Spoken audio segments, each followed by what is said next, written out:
Sometimes in the course of your routing, you complete lead routing by converting a lead into a contact under a matched account. But sometimes that's not the end of the story. You actually want to continue routing in LeanData Contact Router so that LeanData Router can pick up where lead routing had left off.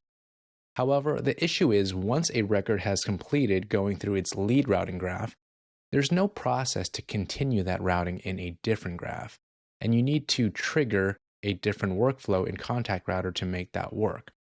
Well, there is a way to accomplish that.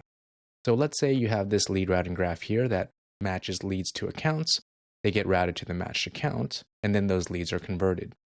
If we then jump over to a Contact Router graph here, you can actually set this up such that Contact Router, when it does sense that LeanData has converted a lead, you can have that initiate Contact Router here.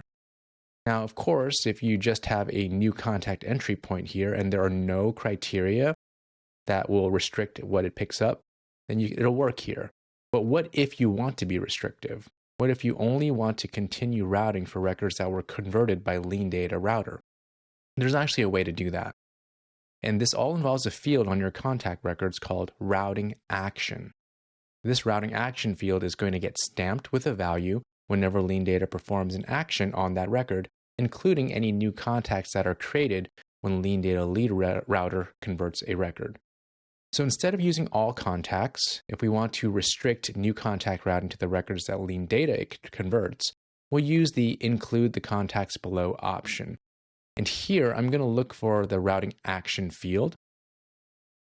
Then I'm going to select equals. You can also do starts with or contains, but I'm going to do equals, and then converted as my value. Now for my edge label, I'm going to use LD converted. And that's going to become my entry point. And I'm simply going to have this proceed into the very next node. So routing action equals converted will initiate Contact Router.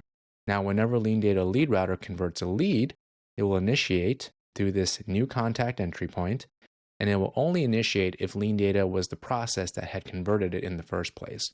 So I hope that this helps you bridge that gap between Lead Router and Contact Router if you want to start routing within Lead Router and then have it continue on within Contact Router in a well-defined way.